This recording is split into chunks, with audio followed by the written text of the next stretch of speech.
But Don Tony was talking about last week that you got a whole bunch of new shoot interviews, and that you're going to review them. I did, actually. Thank you for reminding me, actually. No problem. I forgot about it because some of them are very forgettable. Oh, really? Oh, God. Where do I start with some of these messes? Well, I'll say this much, and once again, like I said, I'm man enough to admit it. I'm not a Shane Douglas fan. I never have been. I always thought he was overrated. I thought it was laughable when he called himself the franchise. I never thought he was much of a franchise player. I always thought he was a mid-level guy. But his shoot interview was very good. It was the one he did with Youshoot. Sean Oliver, I continue to really just think this guy is just tremendous, and I'm shocked if he's not offered an announcing job in the WWE or in a major. If I know he's got his Youshoot thing, this guy Sean Oliver's got his own thing going on, and props to him because he's really good at interviewing people. He's got that it factor when it comes to interviewing. Do you know what I mean? Yeah, he's definitely growing on me. Feinstein, if Rob is listening, no offense to Rob or anything, and same thing with Mike from High Spots, because I love all you guys' product. I watch it all. Lord knows I spent money like you would not believe over the years on you guys' product. But Sean Oliver, to me, knows how to interview. He's just good. He's just comfortable. He's just, like I said, this guy's got it. And he can be like almost like the Joey Styles of interviewers. He's just really that good, this guy Sean Oliver. I just think he's that good. I think Don Tony disagree with me, but I think he's that good. I think he's almost like totally professional. Even though some of the Youshoot stuff is a little silly, I mean, granted, a lot of it's entertaining, and he got a lot out of Shane Douglas. And Shane Douglas, really, it's a shoot interview, and that's what it's supposed to be. You know what I mean? And anybody who didn't see it, check it out. It's not just about bashing people. It's not just about that. Right. It's like kind of just a real honesty that just comes out of comfortableness talking to somebody. Kind of like the way me and Ush are doing a show now. It's like, if you generally feel good dealing with somebody, going back and forth, the banter, it works. If not, you don't want to listen to it, you turn it off. So Douglas was really good on this. This guy usually gets a lot out of it. It looks like the guests want to be there is what I'm saying. Yeah. You know what I mean? Right. In our video many times, and like I said, no offense to Feinstein, but it looked like the guests just don't want to be there. Or just like, well, how long do we go here? And this was really good. Shane said a lot of funny things and told a lot of stories. High point, and, low point. I would definitely pick it up. I mean, it's just a lot of silliness on Youshoots, but it was some good stuff. So the Shane Douglas one, I would definitely recommend. What was the high point, low point of the shoot? Well, they do the thing with the dick bag, and like if he's a dick, put him in the bag. And they do the hoe bag of the girls, the notorious hoe backstage. And like I said, this guy Oliver seems to get these people to feel comfortable enough to do this game, where I don't see them in a million years doing it with the other guy shoots. Mm-hmm. Most of it is for laughs, but some of it's legit. I mean, even Maria, you talk about Maria, she was on that show. Yeah. And she did some stuff there. Talked about Kelly being a hoe, and now, of course, she was apologizing for saying afterwards. But the highlights would probably be Shane talking about his TNA experience and a lot of things that I've, it's so funny. It was like, TNA, is that company still in business? I was like, oh my God, that's me. And I was like, I actually like Shane Douglas, but he was talking about TNA and how they helped him out initially when he had the drug problem, and then a month later it was unimportant and he just didn't matter anymore. And on Christmas they fired him, and he talked about how he got fired. Excuse me. And he just told the story of what was going on in TNA, the politics, about the guys not creating stars that we've talked about on the show many times. How AJ and Bobby Roode should have been much bigger than they are, and if they were another company, they would have been. Just all that stuff that we all, you want to hear wrestlers say. And right. It wasn't, like I said, of course it's sour grapes. You get fired. Who's happy about that? But I think he's in a good place in his life, and I think he was just, it was the best Shane Douglas interview I've ever seen. Let's put it that way. I've seen a bunch of them. Well, I mean, because he's done a ton of shoot interviews over the years. Yes, he has. This was the best one. Really? Yeah, so everyone check it out. It's the new Youshoot with, buy it if you have to, get it if you can, buy it if you have to. Right. And then now on the flip side, saw someone that went the Vince Russo shoot. Oh boy. Now, like I said, Sean Oliver, great job, and you can only get so much out of what someone's going to give you. Right. This was a good example of him kind of being up against the wall, because Vince Russo, he was just playing a goody-goody role. I like Jim Cornette. I don't know why Jim doesn't like me. I like Heyman. He wasn't going to bash anybody. He was throwing out that he was religious peppering it throughout the interview, which was very annoying.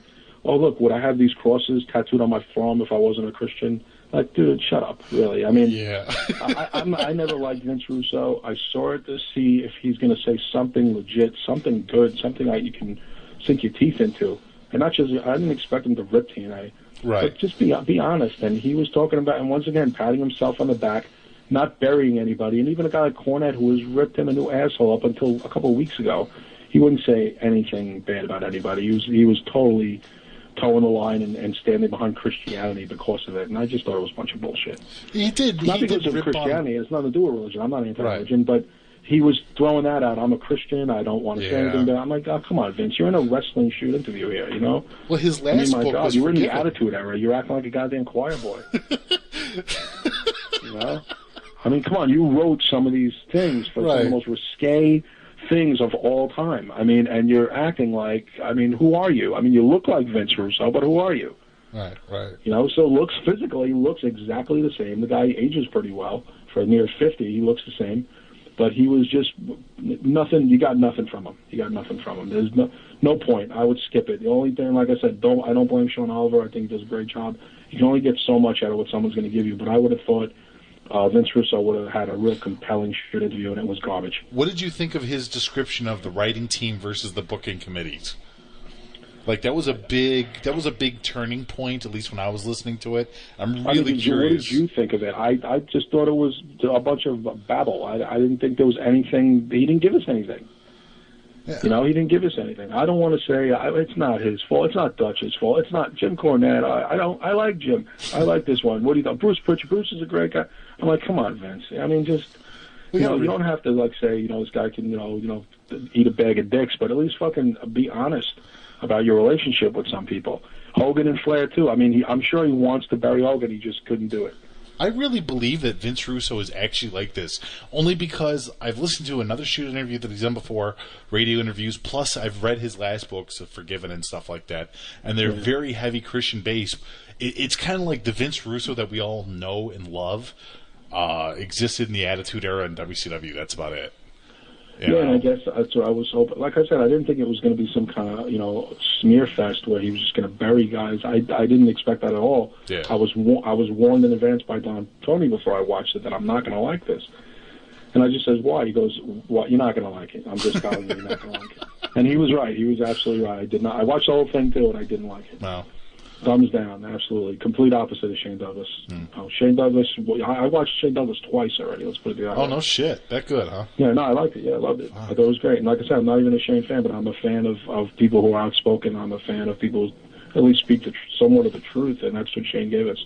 Vince gave us a bunch of nonsense. Yeah. Was there anything else? For old time's sake, I watched Baron von Raschke shoot interview. Oh, God.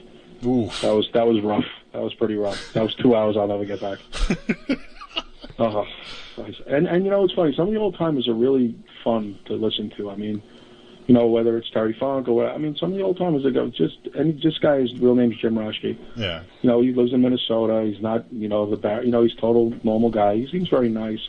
Well, but just his shoot interview was very whitewashed, and another guy who dare he not say a bad thing about anybody. And you just, wrestling there's a lot more, deeper roots to things. And even when they said, how'd you feel when you were fired by WWE after coming in with the powers of pain? He goes, well, I wasn't happy about it. Like, just like, well, why did you get fired? Like, give us the juice here. Right. You're not in the business anymore, and it was 20 years ago. Right. He didn't give it. He didn't give it to you. So it's just like, I don't know. Just some of these. So he came off as the funny grandpa or the creepy uncle? He came off as he's 71, and so that meant that he was, in his early 50s. He always looked old because he was bald before his time. Right. I mean, he wasn't, bald, hip, cool, Goldberg, Austin looking. He was like a bald old man looking when he was 30. Right. And he's one of those guys, very, the epitome of the gimmicky, talking in a crazy voice like Mad Dog Vachon. Well, you don't know to be scared of this guy or laugh at him. You know what I mean? Yeah. Like those old school wrestlers, like they'll be on the Bugs Bunny cartoon. Right. Like in the ring. Mad Dog Killer Vachon. Yeah. Yeah, I mean, just, like I said, I mean, the only other shoot interview by an old timer that I was this bored watching was probably Ernie Ladd. And I like Ernie Ladd. I thought, once again, he's a great talker. And he gave, and in fairness to Ernie, he was pretty sick back then. He died only a year or two later. Yeah. But Baron just, I think what some of these shoot interview guys who get these guys, whether it's Feinstein or the guy Mike from High Spots, or right. I think Sean Oliver definitely much more selects his guests than the other guys do. I think sometimes RF just says, oh, let's get this guy, let's get that guy, and I don't know if they have the money to throw around. If they do, God bless them, because I don't know how much they pay these guys. But I think you kind of know going in. I mean, there's not too many me's around who are going to watch a Baron von Raschke shoot. Right. I even didn't want to do it. So, I mean, I'm doing it, I like it, but I also for the show, for the sake of the show, and someone sent it to me, so I'm going to, someone made the time to get it for me, and I'm going to watch it. So, but there's no, I can't picture anybody spending the money on it. Let's just put it to you that way. Right. And they didn't have a huge fan base back in the day as it is, so really, who's going to get it now, Mish? You know what I'm saying? Yeah, well, that's the whole reason a lot of the younger guys, even me, I would be tempted to pick it up, because it's like, tell me more about that era. Tell me about what I don't know. And if you can't get anything out of a guy who's been around the block before the block was even really around, yeah, exactly. it's like, what's the point? Well, yeah, I mean, see, Missing Link did that 2 years ago. He danced around stuff, and I think someone's like, guys, there's no more kayfabe. The business has changed. You can talk openly now. This has been going on for 20 years. Right. Do you know what I mean? Someone didn't give the note to these guys. and I would think that, and I'm sure Rob does do this, and I'm not going to assume anything, but I'm just, what I'm thinking is that because even during the course of the shoot interview, sometimes the guy will curse, say damn or shit, and go, oh, I'm sorry, I can't say that, right? Now, wasn't he prepped before that this is a shoot interview, you can say whatever you want? Right. So why during the interview, if you cursed a little bit, would you apologize and say, oh, and then you're acting almost like you didn't know going in what this was, and I think some of these old-timers do that, where they seem relaxed, but they almost seem like, oh, I'm not going to answer that question. No, I'm not. But you're not even in the business anymore, and you're not burying anybody. We're just asking if you were upset about being released. Is that just the difference between our ages, our time, so much that the old school wrestlers are so ingrained into that quote unquote kayfabe mentality that even when they're 70 fucking years old, they can't break it? Yeah, no, I mean they don't, and like whether it's George the Animal Steel or whether it's Missing Link when he was live, or some of the older guys. I'm trying to think if there's a good example. I mean, I'm probably, on the spot. I can't think about it. Maybe it'll come to me during, the rest of the show. But if I'm thinking about a real old-timer from the 60s or 70s who's really got the concept of a shoot interview, and really, I would say Billy Graham, but Superstar Billy Graham he's the epitome of sour grapes. Yeah, you know what I mean? Yeah, he's nuts. And then he's back in the good graces. Then he's sour grapes. Then he's back in the good graces. So you can't take a shoot interview from him too seriously. But most of the guys from that, like even Ron Bass, it was I'm like, oh, this should be good. He could talk about when, his thing with Brutus Beefcake. He's probably going to say, oh, it was terrible to work with this guy. He was a horrible worker. And they're just, oh, he's a nice guy. Oh, he's a nice guy. Well, was it hard to work with a guy who couldn't work and wasn't a good? No, he was nice. I mean, just, and wrestling was pretty, rough back then. There was a lot of drugs going on behind the scenes, and a lot of these guys, once again, they think they're kind of kayfabe in the audience. And meanwhile, that bloom is off the rose like 2 decades now. Yeah. And someone didn't tell these guys that what this concept is. And it's, the old stories. You know who got it? Eric Embry got it. Eric Embry, if anybody remembers him, he was around back, his heyday was in the 80s, but he came up in the late 70s. He grasped the concept. He told the stories. He talked about who he thought was good, who sucked, who was cool to him, who was a dick to him, going up, who fucking stiffed him in the ring. This was a guy who got it. Most of the old-timers, they just don't get it. And they just think they're telling stories around the campfire. That's cool, but I just think for $20, you got to get a little bit more fucking bang for your buck. Yeah.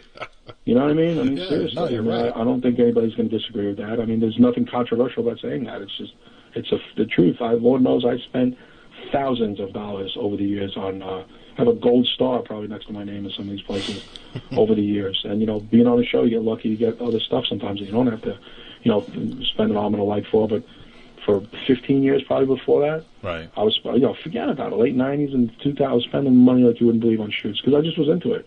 Probably a lot of people think it's a complete waste of money and a waste of time, but, thank God for piracy. On the Facebook page, Donald HBK Jr. Posted from WWE.com a list of 25 of the biggest main event flops in WWE history, and I'm kind of curious your thoughts on it.